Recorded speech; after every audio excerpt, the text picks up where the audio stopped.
What's up, nerds? Welcome to another video. This is going to be the Black Panther review, spoiler-filled. Oh, yeah. So, there's your warning. Mm-hmm. If you hadn't seen this movie already, then...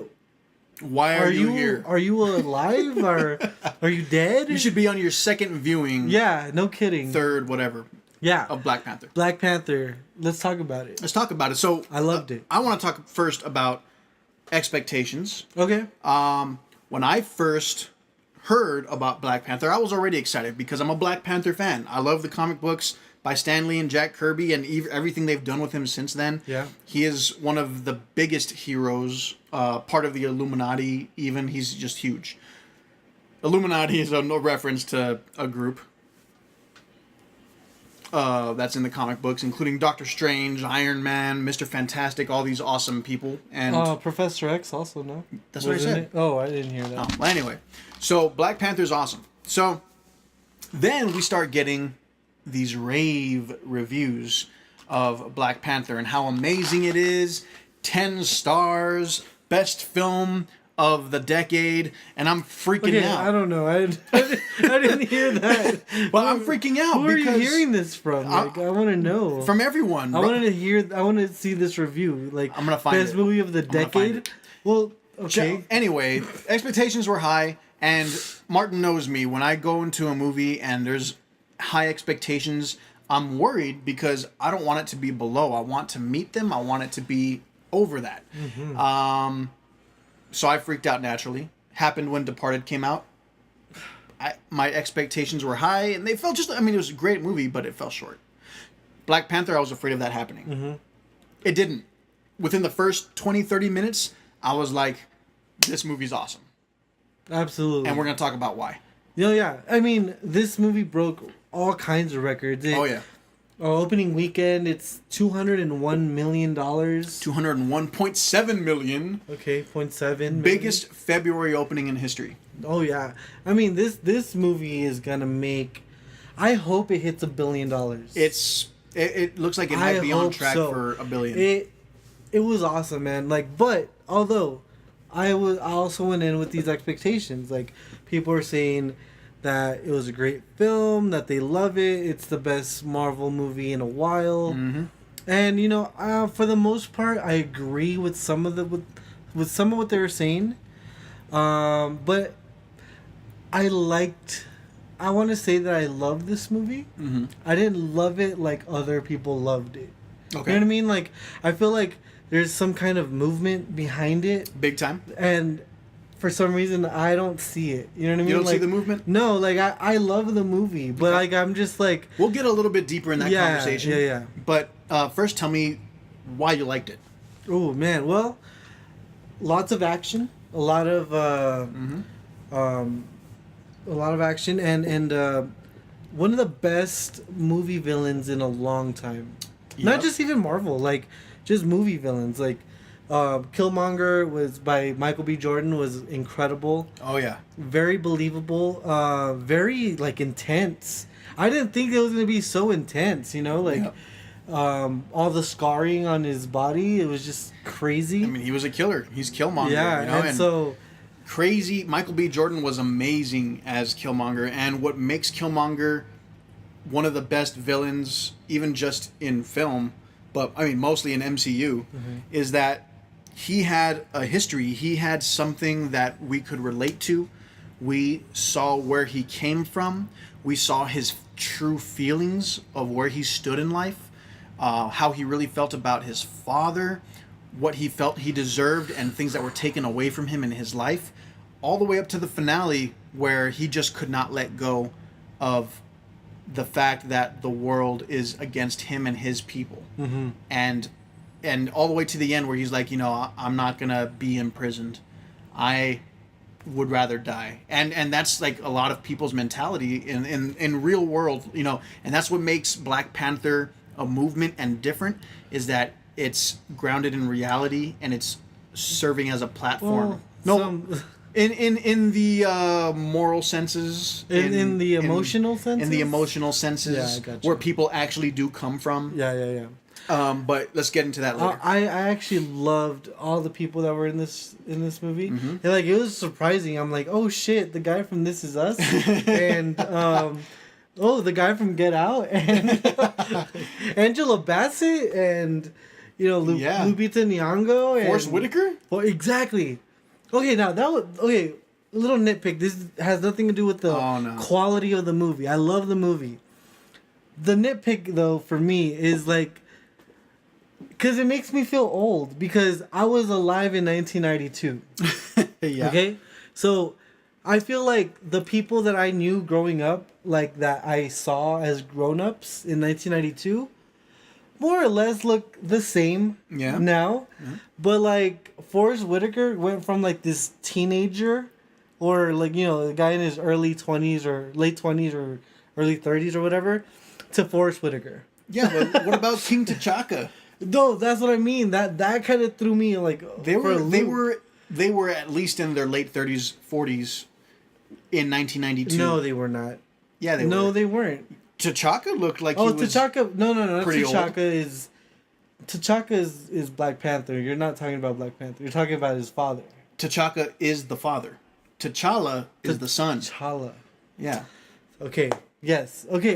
Get with the program. I'll give it to you with T'Chaka, but not Forrest Whitaker's character. Mm-hmm. Forrest Whitaker looked like really young, but then he did look younger than T'Chaka did by the time T'Chaka was dead in Civil War. No. Yeah, it's just he looked. That's too nitpicky. Yeah, it's very nitpicky. It's just like whatever. Whatever. I ripped you apart. It's because I like to nitpick. That's fine. I like to nitpick, and when there's. I asked you what you liked, not what you didn't. Okay. Well. There's nothing to like not like. That's why. That's true. It's really hard. Okay, give me something else you didn't like. And I didn't like. I know. Yeah. I'm telling you that there was. Besides really Forrest Whitaker. I did. I liked him in it though. Oh, you know what? I wanted to see more. Like this isn't even like a bad thing. It's just I wanted to see more of Ulysses Klaw. Ulysses Klaw. Ulysses Klaw. Yeah. I wanted to see more of him because he looked like a badass. I think we got, for me personally, I think we got enough of Ulysses Klaw. Okay. And I like the way he went out because he was even more interesting here than he was in his cameos before. Right. Yeah, I think he only cameoed twice? Or just in Age of Ultron. Age of Ultron. He just cameoed in Age of Ultron. And, he was pretty crazy. He's just like a little psycho in this. I know. I loved it. Andy Serkis is a really great actor, and he just disappears into this role, Yeah. And the cool thing about it is that in the comic book, Klaw had this arm that shot blasts, so we finally see it in the film, and it looks so cool. Just opened up down the middle. Yeah, it opens up, and it's like, holy crap. It was amazing. So he had a big role, too. And... he was the one that influenced Eric Killmonger's father into betraying Wakanda. Mm-hmm. And they were going to work together and try and weaponize, the whole community to uprise and overthrow everyone. And, of course, T'Chaka wasn't having that. The comic book's different. In the comic book, and very slightly different. The main difference is that Killmonger became Killmonger in the movie because... his dad died, because he was orphaned, because he felt betrayed by Wakanda. Almost close in the comic book. In the comic book, Killmonger was taken by Ulysses Klaw. He was forced to work for Ulysses Klaw, and he didn't get away until Ulysses Klaw was kicked out of Wakanda by the Black Panther. The only bad thing about that was that he took Killmonger with him to the United States.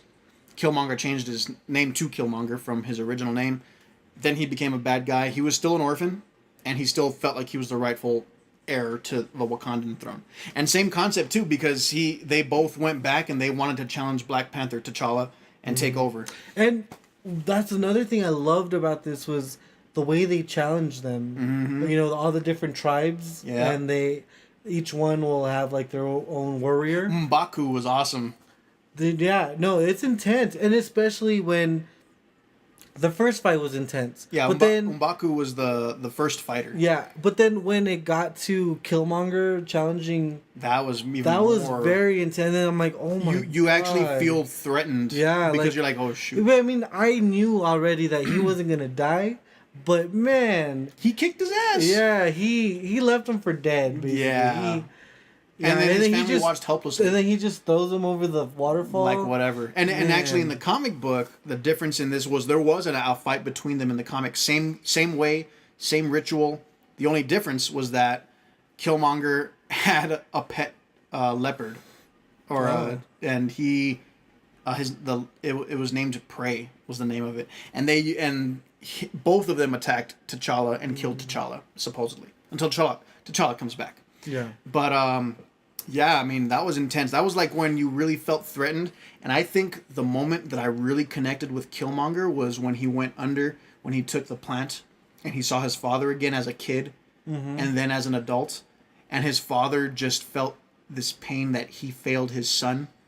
And he couldn't do anything to stop him from his hate. The sins of the father, though. I mean, man, God. like it went deep. Because like you know, like in these movies, a lot of time everyone's pretty much perfect. Everyone has a little bit of a flaw, but no one's ever like morally wrong. T'Challa, I mean, T'Chaka. I don't know, man. Like he messed up, and then like even T'Challa was like, my father did this, and I can't believe he did this. Like he can't, and I feel like he's not going to forgive his father for that. That's the thing. That's what I kind of love about it is that it became more real to me when it did that. You know, because what I mean? he held his dad at such high esteem. Yeah, and it was all taken away when he found out that his dad killed his uncle. Yep, and even worse, left his cousin there alone, an orphan, to find his dead father. Adding all that, it made Killmonger way more of an interesting character than anyone else. Like it made him more real and more sympathetic. It gave him more purpose than any other character. And that's why I feel like, man, like I feel bad for what happened to him, you know, like as a kid. No, but I mean, it was very intense. Like it was super intense. Although there were a lot of light moments in this movie, which I loved too. Yeah, I think the lightest. The sister. Yeah, the sister was like the light-hearted, fun part of the film. Yeah. She made it fun, and I love it. It was hilarious when she introduces the suit, and she's like, "Hit right there," and he kicks it across the room, and "Why are you messing up my stuff?" and puts it back and hit the same spot, and she starts recording. And then he hits it and flies. Delete that. Yeah. Oh, I thought that was hilarious. No, I loved everything with her. The one where like she gets into the car and she starts driving it. Oh yeah. That was really cool. That was a cool scene.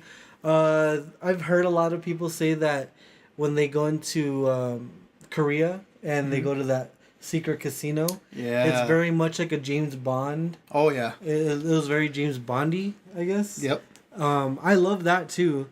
And that to me kind of reflected like a little bit of Batman, because Batman is always going into like a thing like that where it's like a lot of high rollers, a lot of people with money. That reminded me kind of like Casino Royale. Yeah, Casino Royale. And that's when we first get introduced to we first see Martin Freeman's character. And Everett Ross. And Everett Ross, he never seemed important to me. He was in Civil War. And I was like, I still didn't see him very important. We see a better side of him though. You know, like he grew a little bit as a character. So you're kind of interested in what he's going to become. You care a little bit more for him because you didn't give a crap about him in Civil War. He just was an asshole walking around giving orders, doing his duty for the CIA, whatever he worked with. And now you always felt or had in the back of your head, he's going to be a bad guy somewhere in the future. But he wasn't. He ends up proving himself and helping Wakanda fight against Killmonger. So I thought that was really interesting. No, yeah, I loved all that too. What's something you didn't like in the movie? Didn't like. It's pretty hard because I feel like I have to nitpick it about it. There's one nitpick thing I guess I could say it didn't make sense to me. Okay. Okay, so T'Challa's sister was in charge of all the technology. Right. She created 2 suits for the Black Panther. Okay. Gold and silver. Right. He chose silver as his main suit. Gold was left and Killmonger took over. Mm-hmm. No one else was handling technology because the sister left after Killmonger won. Right? Everyone thinks T'Challa's dead. You're asking how he got the suit. No, he got the suit, Oh, okay. which makes total sense. He knows he has it. He has all this technology. You know, that makes total sense. What didn't make sense, it was a cool detail in his costume when he transforms into his costume. I know exactly. There's leopard print on his mask. Oh. There's little leopard prints pop up on his mask, and you're like, oh, that's a reference to his pet in the comic book, Right. and that's cool. But who would have done that? Why would T'Challa wear that if he's the Black Panther? You know, was he the Black Leopard? I didn't actually think about that. So that's a really small nitpicky detail. It was a cool Easter egg and visual Easter egg, but it didn't make sense. Right? No, very, very, very small. That's true. So yeah. Was there a part where like their eyes were out? You know what I mean? Like there was nothing there. It was just like no lens or anything. It was just like. I want to say in the opening when he goes to rescue, or not even rescue, but to intervene in his love's mission. Oh, okay. And when they tell him don't freeze, and he ends up freezing. Right. He doesn't know what to say to her when he first sees her. that was cute. That shows that he was in love with somebody. You know, he has someone he really cares for. You know. No, yeah. Lupita Nyong'o. Nyong'o, yeah, she's awesome. She's popped up as Maz Kanata in Star Wars. And then she also won an Academy Award for 12 Years a Slave, I believe. And then I can't really say this name. I don't know how to say it, but yes, Danai Gurira. She was amazing. Who plays Okoye? She was amazing. Awesome. She was the head of his army. Yes. Oh man, like she's in Walking Dead. If you don't know her, that's her. That's her. Like the one with the tiger. She doesn't have a tiger. Or who's that? Oh, okay. With the two dead zombies. That's her. Yeah. That's her. Didn't she have a tiger with the dreads? No, that's a guy with dreads. Okay, I don't watch the show. Sorry. But she was awesome, man. She is a badass. She kicked ass. I didn't know that was her. And I'm so excited for seeing the Infinity War trailer because she's running alongside Captain America to fight this war. It's gonna be amazing. Speaking of. No stones in this. No Soul Stone. But that's good. Why would they all be on Earth? Because the very next film that's coming out. Oh no, I get it. But they're not all on Earth though. Most of them are. One of them is with the Collector. 2 of them were on Earth. Well, yeah, but they didn't start there. They ended up on Earth. No. Yeah. No. I think you're lying. One of the stones in Guardians of the Galaxy is with the Collector. No. Another stone was with Loki, which he got back. Anyway, this is the final stone that we're missing, and it did not appear in Black Panther, which is the Soul Stone. Which was fine for me because it's fine because it didn't really take you out of the movie, and actually the only connections are really like Everett Ross and Winter Soldier. That's another thing I love about these standalone movies is okay. As much as I love as like the MCU as a whole and the Avengers and these, even like Justice League and all that. The one thing I love, and this is what I also loved about Wonder Woman, is that it never felt like anything from the outside had to be in this movie. Yeah, you know what I mean? Completely. It was very standalone, and if I had just seen this movie without seeing anything else before, I still would have loved it as much. Yep. Or even, you know what I mean? Like, it didn't take away from it. It didn't feel like it needed to set up anything for the next movie. Granted, I guess the only connection really was that the flashbacks from Civil War when he loses his dad. And that could have easily have been in the movie too, though. Yeah. It could have started off with that. Yeah. So, but instead it started off with something even better, Killmonger's origin. Yeah, which is what I thought was awesome. And it was, because, everyone in the theater gasped when you find out that Forrest Whitaker's character was a spy also. Oh my gosh. Man. And he was like, "You betrayed me?" Oh. And then when the lights go off and Black Panther's there all of a sudden and he goes down and he's like, "My king." But oh my gosh, that intro, from the intro, everything was delivered perfectly all the way to the end of the film. And it's one of the few Marvel films where the post-credit scenes felt important in some way. Right. And it's also a movie that kind of tells you it's okay if the bad guy was right. You know, the bad guy was right. Man, I think that's the scariest part of the movie, is that you really did. I felt like the bad guy was right. Mm-hmm. I was like, no, he had valid points. And they were granted. I mean, and to be honest, like, that makes you feel way more for Michael B. Jordan. Mm-hmm. And so just the fact that Chadwick Boseman, who plays T'Challa, Black Panther, just the fact that he acknowledged, at first he was like, no, we're not going to do it. We have to protect Wakanda. Mm-hmm. But then, you know, Michael B. Jordan's Killmonger was right to an extent. He was not right in the sense that we should put weapons in people's arms. Yeah, and he was like an extremist. But yeah, he was you know extremist. What I mean? Like he wanted to destroy the world, and he wanted to take over the world, which is why I don't think he wouldn't have been the right person to bring the technology to the world. Mm-hmm. Well, he was just handing it out to say, hey, here's a weapon, start a war. Yeah. And, you know, T'Challa finally came to terms with Lupita Nyong'o's character and said, let's share our resources with the world and help those in need. And you can't help but stop and think, you know, by the end of this film, it's very important to the African American community, because this is one of the very few films where Africa is portrayed as the most advanced, the most important nation in the world. Yeah, that's true. It has the most power. Mm-hmm. No one has more power than them. Yeah. White people, Mexicans, Chinese, no one.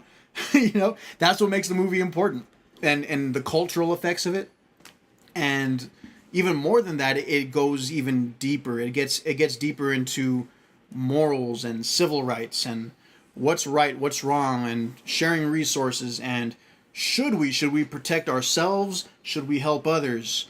And, you know, it's trying to give you an answer. You know, what's the right answer for humankind, for the world? You know, it's a great movie, and it gets really deep in that level, and you can walk out of this movie thinking multiple things. You know. Oh yeah. But you know, you walk out with kind of a sense of pride, you know, kind of walking out of it, you know, like Marvel did something that a lot of people don't have the courage to do. We've seen a lot of movies that portray African Americans in like the slaves or the ones that went through these hardships and stuff, and Black Panther touches on that. Right. But at the same time, it says they're the best. Yeah. They're the most powerful. They're the smartest, and they're the ones that have what everyone else needs, you know. Yeah. Get Out did the same thing. Get Out did the same thing. White people acknowledging that, hey, they're faster, they're smarter, they can sing better. You know? So Oh, I mean, it's true though. Black Panther is big, and it was actually the first superhero film to get the cover of Time magazine. Oh, I saw that. That's amazing. Mm-hmm. Like, so I mean, it's and even more than that, not just being a great film, but having a great soundtrack. I went out and bought the Black Panther soundtrack the day it came out. Awesome music. Mm-hmm. Interscope was a main producer on it. Right. Kendrick Lamar oversaw pretty much all the songs. Khalid, who, you know, calls El Paso his home. That's us. He has a song. He has a track on that. I mean, it's a great album. So great music, great film. Great. Yeah, the music was great. I loved everything about it. Finally, I felt like the post-credit scenes weren't just like a waste of time for me. The first post-credit scene was basically them opening up the gates, I guess you could say, of opening up the world to Wakanda. Mm-hmm. And I thought that was pretty important, and I don't know how that's gonna play into the new. To me it was Infinity War. It was interesting because it kind of mirrored Tony Stark's Iron Man. Exactly, and that's where I thought it was going. Like, I am Black Panther. Yeah, I'm glad he didn't. I'm glad he didn't. The kid even asked him at the end of the film before post credits, "Who are you?" And he stays quiet, like he wants to say what he is. Yeah. And then when he opens up, that was cool. It was like a mirror image. It's kind of like, to me, it was handing the passing the torch. Like, if Iron Man doesn't make it, we have Black Panther. Right. You know. And it's something, and I think for the MCU, Black Panther has resources that Tony Stark was trying to share with the world, and I think Wakanda can do it in a better way. So that's another thing. the last The second and last post-credit scene. last credit scene was you get to see Bucky. Yeah. And so I don't know what they're doing exactly, because he's there with the little sister. Yeah. And she's the one that's... He's in a village. She's the most, like, technical...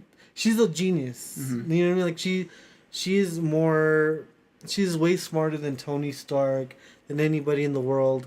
But she says something along the lines of, you have a lot to learn, or he says he's learned a lot. Yeah. So I think he's kind of filtering out, the bad that he's done. Yeah, that's what I'm hoping. Yeah. That's what I'm hoping. And, he walks out without an arm. Yeah. So we're going to see his new arm in Avengers Infinity War. Yeah. So we're probably not going to see him until there's an attack on Wakanda, and they reference him as the White Wolf. The White Wolf, that's right. And there is a White Wolf in the MCU. Oh, is in the there? comic books. Don't know. But there's also hints, and there was a post that I saw where there's a bunch of hints that he could be the next Captain America, because he's always, at some point, he's holding the shield, or he has red on him, red, white, and blue. There's colors, something that hints that, if Captain America dies, he's taking over. And it happened in the comic books. Captain America was killed, and Bucky took over. And he was with a shield and a gun, which is kind of cool. So, if Phase 4 is done and all these contracts are over, I think we could have a good... We have a new team. We have a brand new team. We have Black Panther, Ant-Man, and the Wasp. Spider-Man. Spider-Man and... Vision. Bucky. Yeah. And... I guess Scarlet Witch. Scarlet Witch also. And we're going to have the X-Men soon. Well, that's not final. It's not a final deal, which we just found out. But that's another thing. So, Black Panther. Awesome. Loved it. Awesome movie. I think everyone should go watch it. I think it has a lot of relevance to society today. Did you see all the drama surrounding Black Panther? There's a lot of different dramas. So which one are you talking about? Okay, so the bad drama, where people are trying to claim, I got attacked at the movie theater. Seriously? I hate it. They want to bring them down, It's like, what the hell? Basically, white people are posting and saying, I was at a Black Panther event and I got attacked. And it's like, what? That happens with every racially charged anything. Yeah, but it happened with but they were all being proven wrong, is because they were showing photos from someone being attacked from years ago and saying, this lady got attacked at Black Panther. Like, fuck you. What the heck? Yeah, I know. I hate that. And then I hadn't heard that. And then people were getting mad that everyone was dressing up, in like African, colors and designs and stuff. And I'm like, so what? You're like at a Comic-Con, you dress like Iron Man, you dress like it's your favorite character. Why can't we dress up, for Black Panther? It'd be weird if a white person started dressing up. Hey man, I bet you anything he'd be welcomed with open arms. Like, hey, let's put you in some freaking Coming Back to America garb. I don't know about that, man. I'll do it. I don't know about that. I'll do it. Do that, but yeah, no. And we'll record it, and we'll see if I'm welcomed. You're in the northeast of El Paso. Yeah, I'll get jumped. No, but I think that it's like, and there was another Facebook and YouTuber who acknowledged that, like, people were like saying, these people dressing up like that, like getting too crazy for the movie. Like, so what? Let them enjoy it. Yeah, that's what everyone should do. The thing is, like, people dress up for everything, for Star Wars and for all the other Marvel movies, and why is that such a big deal? Who cares? It's just, honestly, and they'll always say, like, social justice warrior bullshit, all that bullshit. Like, to be honest, like, it's never mind. No, say it. No. Let's talk. I can't. Come on. No, it'll get one of our friends in trouble. Like, but there was some drama surrounding the film, and it was sad that was a fact. But ultimately, no one can really walk out of Black Panther and say it was a bad movie. No one can walk out and say it's not important. Look, let's be honest. Like, people can go into this movie, and if it didn't work for them, then it's okay for them not to like it. That's totally fine. But you can't deny its relevance. You can't deny how important it is. You can't deny that the majority rule is that it's a great film. No, I agree. But I'm saying we can't also not deny the people who are saying No, yeah, that we can deny them. Yeah, we can. Say like, you know what? I Kick didn't them like out. this movie at all. It didn't work for me. Jail. Jail. Sorry, guys. There should be a fine for someone that doesn't like The Godfather, someone that doesn't like Black Panther. Send them to prison. Send them to prison. For a solid 6 months. Make them watch it every day until they realize how good it is. Okay, that sounds like a great plan. Like a great plan. Thank you. I'm glad you're on board. Alrighty. But any final thoughts on it? No, man. I just I really love the movie. I didn't love it as much as everyone else. You can't say that. Did you like it? Did you love it? Did you really like it? No. I loved it. I just didn't love it. You know what I mean? Like, like I would put this on par with. Where does it stand among the MCU movies? Dude, there's like 18 movies. Yeah, just tell me if it's where would it land? What's your favorite? My favorite MCU movie is Captain America: Winter Soldier. Okay. Right below that, I think would probably be Civil War. Okay. It's like in the top 5. Okay. It's like number 5. I'll say it's number 3 for me. Because I'm not a fan of Avengers, to be honest. I like Avengers. But it's in the top 5. I would say it's like number 5. Okay. There's like the Captain America movies, because even the first one I love, and a lot of people like that movie, but it's good. I love that one. So those are like 3 right there, and then maybe like, honestly, I kind of, in a way, I kind of enjoyed Thor Ragnarok a little more than Black Panther. It was more. Thor Ragnarok is more on an entertainment level, I would say. There's a lot of shit that went down in that movie. I bet. No, there is. There's, some dark shit. Yeah, exactly. Like Yeah, a like lot. when you go to the bathroom, you're like, I gotta go to the doctor, kind of shit, dark shit. But you just kind of playfully say, "Oh, it's nothing." Okay, yeah, I guess that too. For me, I'm with you with Winter Soldier, number 1. Number 2, Iron Man, the very first Iron Man. Okay. Number 3, Black Panther. Wow. Yeah, Okay. I put it up there. It's really good. It's really good. I liked it a lot. To the point where it's in my top 5, but I just wouldn't. It's in my top 3. I just think there's other movies that were way better. In the MCU? Yeah. Okay, that's fine. Yeah. Fine. Get out. No, I didn't think Get Out was that as good as people say it was. Oh my gosh. Anyway, so that's it from NerdFellas. Tell us what you thought of Black Panther. Make sure you comment below. Did you like it? Did you love it? Did you hate it? Let's get controversial if you want. You can tell us whatever you want to say. Are you racist? Pretty much. It was a great film for me. I give it thumbs up. Me too. Thumbs All right. up. Thumbs up. So we're sure. going to figure out some good rating system here someday. No. Yeah. No. We're going to do it. Go watch it in theaters if you hadn't seen it in theaters. Like that's worth a paying must. for. It's worth paying for. Go see it in the biggest theater you can. XD, IMAX. Yes. Atmos, digital, whatever. Like you have to Go see watch it in the most incredible way you can. Exactly. So that's it from NerdFellas. Make sure you like, subscribe. Make sure you also go to www.rippedapparel.com. Use the promo code NerdFellas and get 10% off designs like this awesome shirt, which is a combination of Simba and Black Panther. Oh yeah. That's awesome. I love this shirt. Yeah. So other than that, I'm Mike. Martin. Nerd out.